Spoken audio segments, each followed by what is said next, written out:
Bismillahirrahmanirrahim. Alhamdulillahil muta'ali alladzi lam yakun lahu shibhun wala misal. Asyhadu an la ilaha illallah wahdahu la syarika lahu dzul izzati wal jalal. Wa asyhadu anna sayyidana Muhammadan abduhu wa rasuluhul munqidhu minadh dhalal. Allahumma salli wa sallim wa barik ala sayyidina Muhammadin abdalir rijal wa ala alihi wa sahbihi wa zurriyatihi ila yaumil ardi wassu'al, amma ba'du. Al-mukarramun wal muhtaramun ma'asyiral habaib wal ulama muhibbin hadirin hadirat rahimakumullah. Puji dan syukur kita haturkan kehadirat Allah subhanahu wa ta'ala, yang mana dengan taufik dan hidayah serta inayahnya jualah kita bisa kembali berkumpul di majlis yang penuh berkah dan rahmat ini. Salawat dan salam atas junjungan kita Nabi besar Muhammad sallallahu alaihi wasallam dan seluruh keluarga, para sahabat, zurriyat dan pengikut beliau ila yaumil qiyamah. Para muhibbin rahimakumullah, as-samin was-sab'un min asma'illah al-husna al-muta'ali, yang ke-78 dari nama-nama Allah yang indah, Asma'ul Husna Al-Muta'ali. Al-Muta'ali yang maha tinggi. Secara ringkas diartikan yang maha tinggi. Qala al-Imam at-Tabari huwal musta'li ala kulli syai'in bi qudratihi. Muta'ali itu artinya yang meninggi atas tiap-tiap sesuatu dengan kekuasaannya, yang meninggi atas segala sesuatu dengan kekuasaannya. Itulah arti dari nama Allah yang ke-78, Al-Muta'ali. Diringkas maha tinggi, yang maha tinggi. Fahukmuhu a'la min hukmi ghairih wa amruhu a'la min amri ghairih wa nahyuhu a'la min nahyi ghairih. Maka bermula hukum Allah, itu lebih tinggi daripada hukum yang lainnya.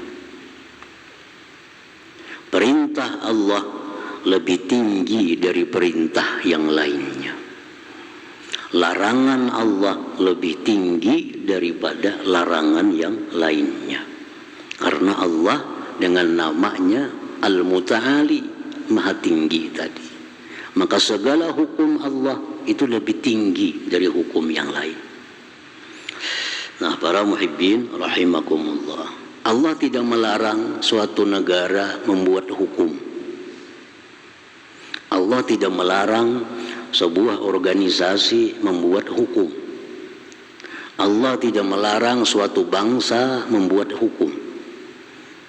Allah tidak melarang satu rumah tangga membuat hukum. Tetapi kita dituntut untuk meyakini bahwa hukum yang tertinggi itu hukum Allah subhanahu wa ta'ala. Apabila kita tidak meyakini bahwa hukum tertinggi itu hukum Allah, berarti kita bukan orang yang beriman kepada Allah yang maha tinggi itu. Para muhibbin rahimakumullah, jangan sekali-kali menyamakan satu hukum dengan hukum Allah. Jangan menyamakan undang-undang dengan undang-undang Allah. Perbuatan yang merusak iman kalau kita sudah menyamakan hukum makhluk dengan hukum Khalik, hukum Allah subhanahu wa ta'ala. Jadi dalam hati kita i'tikad kita bahwa tidak ada hukum yang tertinggi melebihi dari hukum Allah Subhanahu wa ta'ala. Ayo jauhlah hukum, undang-undang di rumah. Di rumah ini, kayak itu, jadi kepala rumah tangga mula undang-undang di rumah. Bini harus kayak ini, anak harus kayak ini. Allah kada melarang. Di kampung, ulah undang-undang kampung. Tamu harus lapor 2x24 jam, ulah undang-undang.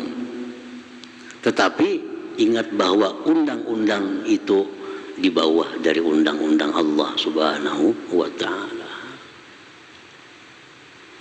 Wa amruhu a'la min ghairi, perintah Allah lebih tinggi dari perintah yang lainnya. Perintah Allah lebih tinggi dari perintah yang lainnya. Karena Allah Maha Tinggi, Al-Muta'ali, yang Maha Tinggi. Maka perintah Allah pun lebih tinggi dari perintah yang lain. Anak wajib taat kepada orang tua. Laki wajib taat kepada suami, istri wajib taat kepada suami. Rakyat wajib taat kepada ulil amri. Rakyat wajib taat kepada pemerintahnya.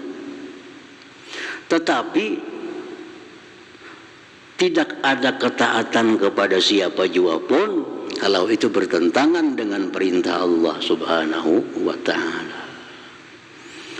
Kuitan ke orang tua kan nyuruh anak, kalau bertentangan dengan suruh Allah otomatis batal. Laki kayak apa yang menyuruh bini, tapi kalau bertentangan dengan perintah Allah batal. Pemerintah bagaimanapun menyuruh rakyatnya, kalau bertentangan dengan Allah batal sendirinya. Karena perintah yang tertinggi itu perintah Allah Subhanahu wa ta'ala. Nah, para muhibbin rahimakumullah, Rasulullah SAW bersabda, la ta'ata li makhlukin fi ma'siyatil khaliq. Tidak boleh taat kepada makhluk kalau itu maksiat kepada Allah Subhanahu wa ta'ala. Tidak boleh taat kepada makhluk, siapapun makhluknya. Siapapun makhluknya, walaupun orang tua kita, walaupun suami, walaupun atasan. Tapi kalau maksiat kepada Allah, la taat, tidak boleh taat. Nah, itu orang beriman dengan Al-Muta'ali. Wa nahyu ala min nahyi ghairi, larangan Allah lebih tinggi dari larangan yang lain. Kalau Allah sudah melarang, jangan gitu Tuhan. Itu perbuatan kuharamkan. Maka siapapun yang mengajak kita melakukan itu, kita wajib untuk menentangnya. Allah sudah melarang. Ya Tuhan, dilarang ini. Nah, kita wajib menjauhi. Siapapun yang mengajak kita untuk melakukan itu, kita mesti menganggap larangan itu lebih tinggi daripada larangan yang lainnya. Nah, para muhibbin rahimakumullah. Jadi itulah nama Allah Al-Muta'ali ini. Di dalam Al-Quran, Allah hanya satu kali menyebut namanya Muta'al. Alimul ghaibi wasyahadah Al-Kabirul Muta'al. Di dalam Quran. Rasulullah SAW menyebutkan pula dalam sebuah hadis qudsi, Allah berfirman, Anal Jabbar, Anal Mutakabbir, Anal Malik, Anal Muta'al. Ya Tuhan, akulah Al-Jabbar, akulah yang maha memaksakan kehendak, akulah yang maha besar, akulah yang maha raja, akulah yang maha tinggi. Nah, jadi itu dalil-dalil bahwa Allah Ta'ala itu punya nama Muta'ali tadi. Kalau kita mengingkari nama Allah Al-Muta'ali, berarti kita mengingkari Al-Quran, mengingkari hadis Nabi. Karena dalam hadis Nabi, dalam Al-Quran disebutkan nama Allah itu ada Al-Muta'ali tadi. Nah, para muhibbin rahimakumullah. Al-abdul mu'min bismillahil muta'ali ayyudhira lillah zullahu wa khudu'ah. Seorang hamba yang beriman bahwa Allah Ta'ala itu maha tinggi, maka si hamba tersebut menampakkan terhadap Allah kehinaan dirinya dan kepatuhan dirinya. Kalau kita percaya bahwa Allah itu punya nama maha tinggi, maka sikap kita sebagai hamba menampakkan kehinaan kita di hadapan Allah, menampakkan kepatuhan kita di hadapan Allah. Itu sikap orang beriman. Kita nampakkan kepada Allah kita patuh, kita nampakkan kepada Allah kita lemah. Nah, kayak apa cara menampakkan lawan Allah kita ini lemah? Kayak apa menampakkan lawan Allah kita ini hina, rendah? Bi ayyam tasil awamirahu wa yajtaniba nawahiyahu lillahi ta'ala. Pertama, dengan menjunjung perintahnya, menjauhi larangannya semata-mata karena Allah Ta'ala. Nah, itu caranya. Jadi orang yang beriman bahwa Allah maha tinggi, lalu dia nampakkan kerendahan dirinya, dia nampakkan kelemahan dirinya, dia nampakkan kehinaan dirinya di hadapan Allah dengan cara menjunjung perintah Allah, menjauhi larangannya karena Allah. Orang-orang yang maksiat kepada Allah, jar Tuhan ini laksanakan, kada dilaksanakan. Ujar Tuhan ini jauhi, dilanggarnya.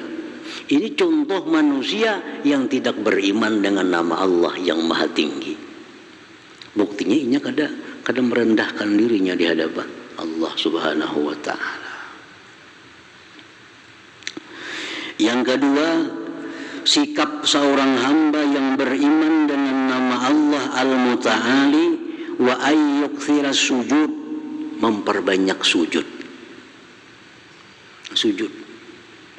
Orang yang beriman dengan nama Allah yang maha tinggi, ini banyak sujud.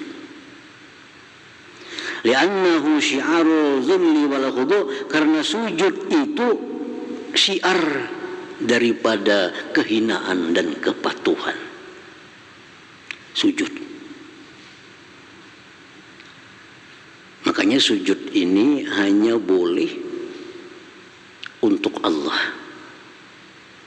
Hanya boleh untuk Allah. Bolehkah kita sujud dengan orang tua kita? Haram. Bolehkah sujud dengan guru? Haram. Bolehkah sujud dengan wali? Haram. Bolehkah sujud dengan nabi? Haram. Sujud itu boleh hanya satu, untuk Allah Subhanahu wa ta'ala. Karena sujud itu syiarul zulli wal khudu'. Sujud itu syiar daripada kehinaan seseorang dan kepatuhan seseorang. Anggota tubuh kita yang paling mulia, dahi, disuruh diletakkan di tempat yang paling rendah, bumi. Nah, itu bukti bahwa kita ini hina di hadapan Allah Subhanahu wa ta'ala. Para muhibbin rahimakumullah. Jadi perbanyak sujud itu bukti kita beriman dengan nama Allah Al-Muta'ali. Salah seorang sahabat Rasulullah sallallahu alaihi wasallam yang bernama Rabi'ah bin Ka'ab Al-Aslami, beliau berkata, kuntu abitu ma'a Rasulillah sallallahu alaihi wasallam fa'ataitu biwadu'ihi wa hajatih. Aku bermalam di rumah Rasulullah sallallahu alaihi wasallam, bermalam di rumah Nabi untuk menyiapkan keperluan air wudhu Nabi dan air qadha hajat beliau. Bermalam. Di mana bermalamnya? Bukan di rumah, di pelatar Nabi. Di pelatar Nabi. Nabi hendak berwudu, ini tuh ambil akan banyunya. Suatu saat Nabi berkata kepada Rabi'ah ini, ujar Nabi, salni, mintalah kepadaku. Kamu minta apa? Kamu hendak apa bahasa kitanya? Ujar Nabi. Fakultu ku jawab, ujar Rabi'ah, as'aluka murafaqataka fil jannah. Ulun hendak bersama-sama pian di dalam surga. Itu yang dikehendaki. Kamu hendak kenapa aja Nabi? Ulun hendak bersama-sama pian di dalam surga. Ya kita hendak kenapa kira-kira? Nang katujuh harta, hendak sugi, nang katujuh pangkat, nang pangkat tinggi. Ini kada sahabat Nabi, cuma hendak kenapa aja Nabi? Kan Nabi ini punya kunci dunia. Nabi kunci dunia. Jadi Nabi batu, kun zahaba jadi emas batu. Nabi ini kunci dunia di tangan Nabi. Gunung pun kalau jadi Nabi jadi emas gunung. Ditawari, Rabi'ah, kamu hendak napa ajar Nabi? Ulun hendak lawan pian aja di surga. Hendak lawan pian di surga. Faqala bersabda Nabi, awa ghaira dzalik. Adakah lain pada itu ya Nabi? Nah apalagi nak hendak lain pada itu? Huwadha, itu aja wahai Rasulullah, itu aja minta. Itu aja minta. Kalau Nabi kita bersabda, ujar Nabi, fa'inni bikasrati sujud. Tolong ya Nabi, banyaki sujud. Kalau kamu hendak bersama aku di surga, banyaki sujud. Nah, banyaki sujud.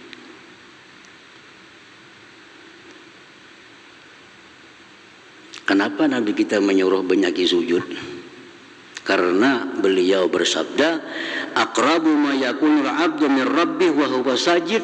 Paling dekat seorang hamba itu kepada Allah di saat dia sujud itu. Paling dekat kita dengan Allah di saat kita sujud. Fa'aksirud doa, perbanyak doa. Ya Nabi waktu sujud tuh, perbanyak doa. Nabi kita menyuruh banyaki sujud. Nah oleh karena itu sujud tadi adalah bagian dari bukti keimanan kita kepada Allah yang maha tinggi. Makanya bacaan sujud napa? Subhana rabbiyal a'la. Maha suci Tuhan yang maha tinggi. Kalau orang kada beriman kepada nama Allah Al-Muta'al, kada bakal sujud. Orang yang imannya kada kuat kepada Allah Al-Muta'ali, kada bakal banyak sujudnya. Nah para muhibbin rahimakumullah, disitulah timbul pendapat ulama yang mengatakan bahwa mana afdalnya orang itu sembahyang lawas berdiri tapi sedikit sujud dibanding dengan banyak sujud tapi sedikit berdiri. Kita sembahyang misalnya 2 rakaat berarti 4 kali sujud, setengah jam, panjang ayatnya. Surah rakaat pertama Fatihah lawan Yasin, rakaat kedua Fatihah lawan Tabarak misalnya, 2 rakaat sajanya lawas. Ada yang satu ini 4 rakaat, waktunya sama. Sebab ia ayatnya itu Fatihah kuliah, banyak dapat rakaatnya, banyak dapat sujudnya. Nah mana afdalnya sembahyang kita? Nah ini berbeda-beda pendapat para ulama, karena masing-masing ada dalil. Tetapi pendapat yang paling kuat adalah kalau kita siang hari sembahyang itu, sembahyang sunat tentunya, cari yang banyak sujudnya, itu lebih afdal. Misal sembahyang duha 2 rakaat, tapi ayatnya panjang-panjang, 2 rakaat aja dapat. 2 rakaat punya setengah jam. Ayatnya panjang, berdirinya lawas. Yang satu ini sampai yang duha setengah jam dapat 8 rakaat. Berarti 8 rakaat itu 16 kali sujud. 16 kali sujud. Sama pada setengah jam juga. Mana abdalnya? Abdal yang banyak sujud tadi. Itu kalau siang. Yang kalau malam yang lebih abdal yang panjang berdirinya. Walaupun kada banyak sujudnya. Itu kalau malam. Jadi kalau malam tuh kita sembahyang misal 2 rakaat sembahyang tahajud. Cuma sarakaat sajus 2 rakaat aja. Ada yang satu ini racap rakaatnya. Handap-handap bacaannya. Nah, mana abdalnya? Abdal yang lawas berdiri. Itu kalau malam hari. Nah, itu perincian para ulama. Nah, para muhibbin rahimakumullah. Jadi yang kedua, bahwa orang yang beriman dengan nama Allah Al-Muta'ali, dia banyak sujud kepada Allah. Nah, sujud ini sama lawan sembahyang. Jangan sembarangan sujud kalau kada suci, kalau kada menghadap kiblat, kalau kada menutup aurat, kada boleh sujud. Kita misal dapat nikmat, ada kira-kira dapat duit, orang bayar hutang, kada disangka bayar hutang. Lalu sujud syukurnya ada aturannya, menghadap kiblat, suci, menutup aurat. Nah, itu sujud syukur. Sujud syukur ke mana arah tuh kada boleh. Lawan handap pulang sujud syukurnya maginnya kada boleh lagi. Ini sujud syukur sama lawan sembahyang. Mesti suci dari hadas, suci dari najis, nutup aurat, menghadap kiblat. Ayo sujud syukur. Nah, sujud itu adalah syiar seorang hamba Allah Subhanahu wa ta'ala, bahwa dia mengakui yang maha tinggi, maha mulia itu Allah Subhanahu wa ta'ala. Wa ayyakuna lahu himmatun 'aliyah wa hiya ma'rifatullahi ta'ala. Dan yang ketiga, orang yang beriman dengan nama Allah Al-Muta'ali yang maha tinggi, bahwa adalah dia itu punya keinginan yang tinggi pula. Nah, seorang hamba Allah yang beriman dengan nama Allah Muta'ali, dia ini mesti punya keinginan yang tinggi dalam hidup di dunia nih. Dia mesti punya keinginan yang tinggi. Nah, apa keinginan yang tinggi itu? Wahiyya ma'rifatullahi ta'ala, ma'rifat kepada Allah. Ma'rifat kepada Allah. Mesti kepingin ma'rifat lawan Allah itu. Itu orang beriman ngarannya.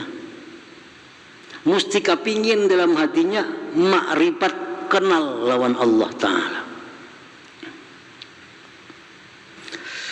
Hiya a'lal matalib wa asnal mawahib. Ma'rifat kepada Allah itu paling tinggi yang dituntut dan paling mulia pemberian Allah. Allah memberi kita sihat, baik. Allah memberi kita duit, baik. Allah memberi kita keamanan, baik. Tapi yang paling baik pemberian Allah kepada kita, ma'rifatullah, ma'rifat kepada Allah. Nah, itu yang dicari. Itu yang dikehendaki bagi orang yang beriman kepada Allah. Himmah itu bukan hanya sekedar kehendak, tetapi keinginan yang kuat yang disertai dengan usaha yang kuat, itu disebut himmah. Himmah. Jadi kita disuruh punya keinginan kuat, punya usaha untuk mencapai ma'rifatullah ta'ala. Ma'rifat itu. Qala ba'dul arifin, berkata orang arif, masakinu ahli dunya kharaju minha wa ma'arafu atyaba ma fiha. Kasihan orang-orang hidup dalam dunia ini, dia mati tidak mengetahui, tidak merasai yang paling baik, yang paling berharga dalam dunia. Kasihan orang-orang mati kada sampat di dunia merasai sesuatu yang paling baik, yang paling mulia, yang paling nikmat. Napa jar orang itu? Qala, dia menjawab, ma'rifatullahi ta'ala, ma'rifat kepada Allah. Kasihan orang tu mati kada sempat ma'rifat kepada Allah.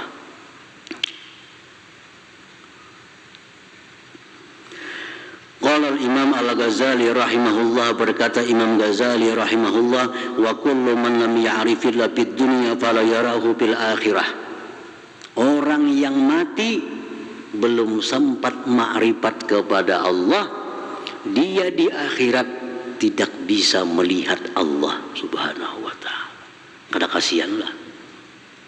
Kasihan orang mati belum sempat ma'rifat kepada Allah. Kenapa maka kasihannya? Karena aja Imam Ghazali, orang yang dalam dunia tidak ma'rifat kepada Allah tidak akan melihat Allah di akhirat. Tidak akan melihat Allah di akhirat.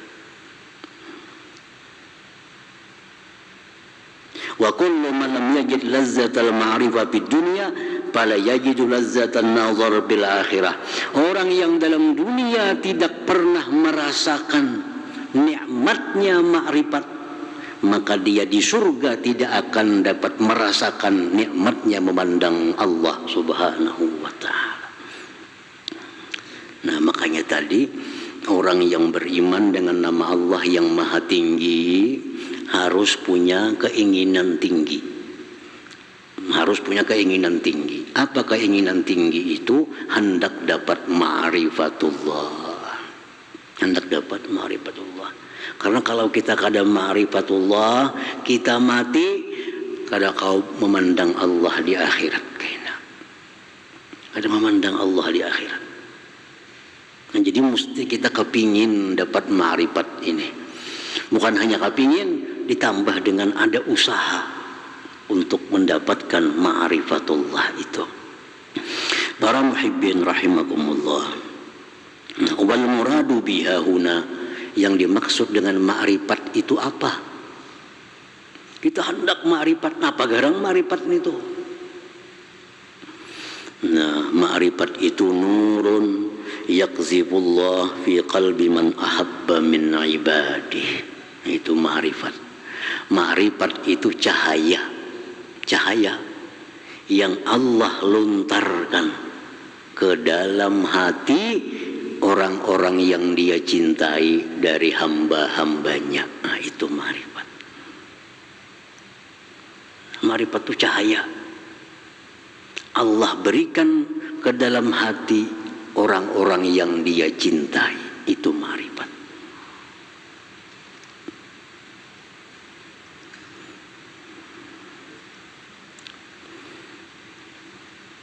Bihi yuhibbullah ta'ala. Dengan cahaya tadi, maka si hamba ini cinta kepada Allah. Nah, dengan cahaya tadi, lalu dia cinta kepada Allah. Wa yashtaqu ilallah, rindu kepada Allah. Wa yatabattalu ilaih, berputus hanya untuk Allah. Wa ya'nasu billah, jinak dengan Allah. Wa yatma'innu bi dzikrih, tenteram dengan zikir kepada Allah. Wa bihi yushahidullah ta'ala bi kulli syai, dengan cahaya itu dia bisa menyaksikan Allah pada tiap-tiap sesuatu daripada makhluknya ini. Nah, para muhibbin rahimakumullah, jadi itu yang namanya ma'rifat. Ma'rifat itu, jadi ma'rifat itu cahaya yang diberikan Allah ke dalam hati hamba. Dengan cahaya itu lalu si hamba ini rindu lawan Allah, senang berzikir kepada Allah, bahkan dia melihat apapun ingat kepada Allah. Cahaya tadi modalnya. Nah, jadi kita disuruh untuk mendapatkan cahaya itu. Kita disuruh berusaha supaya diberi Allah cahaya itu. Nah, itu disebut dengan ma'rifat tadi. Jadi orang ma'rifat itu orang diberi Allah cahaya. Dengan cahaya itu dia bisa senang dengan Allah, jinak dengan Allah. Bila berzikir senang hatinya, bila sembahyang nikmat. Nah, itu orang ma'rifat. Dan Allah memberikan ini cahaya kepada setiap orang yang beriman. Bila kita sudah mengucap la ilaha illallah Muhammadur Rasulullah, beriman, diberi Allah cahaya itu, ma'rifat tadi. Cuma Allah beri cahaya itu menurut kadar masing-masing. Ada diberi Allah cahaya yang kirip, tapi cahaya juga kulub cahayanya. Orang beriman itu semuaan dapat ini cahaya. Orang beriman semuaan dapat ma'rifatullah. Cuma ada yang sedikit diberi Tuhan cahayanya. Yang sedikit cahayanya karena angin bisa pajah. Di padang kadap kadang bagi di lampu. Makanya halal haram dihantamnya aja. Kenapa? Ma'rifatnya kirip. Nah, lawan Allah beriman, lawan Rasul beriman, ada sudah cahaya itu dalam hatinya. Cuma cahaya ini besar kiripnya cahaya itu tergantung hubungan kita dengan Allah Subhanahu wa taala. Kita semua ada cahaya ma'rifat dalam hati. Cuma ada tadi yang berbaya benyala, ada yang sedikit lebih besar cahayanya, ada yang sangat besar cahayanya. Nah, orang-orang yang cahayanya sangat besar itu sehingga dia melihat apapun dia ingat kepada Allah Subhanahu wa taala. Nah, para muhibbin rahimakumullah. Nah, jadi itu yang ketiga, buah keimanan kepada nama Allah Muta'ali, hendak dapat ma'rifat kepada Allah, yang dengan ma'rifat itu dia bisa cinta kepada Allah, dia bisa jinak kepada Allah, dia bisa rindu kepada Allah, dia bisa senang dengan berzikir kepada Allah Subhanahu wa taala. Jadi itu yang dicari. Kayak apa caranya kita supaya diberi Allah cahaya tadi. Nah, itu yang kita ingini, yang kita usahakan selama hidup dalam dunia. Karena alangkah ruginya orang mati belum dapat ma'rifatullah tadi. Nah, kemudian yang ke-79 nama Allah Al-Barr. Ila hadratin Nabi sallallahu alaihi wa alihi wasallam. Al-Fatihah. Iyyaka na'budu wa iyyaka nasta'in. Shiratal mustaqim. Shiratal ladzina an'amta 'alaihim ghairil maghdubi 'alaihim waladdallin.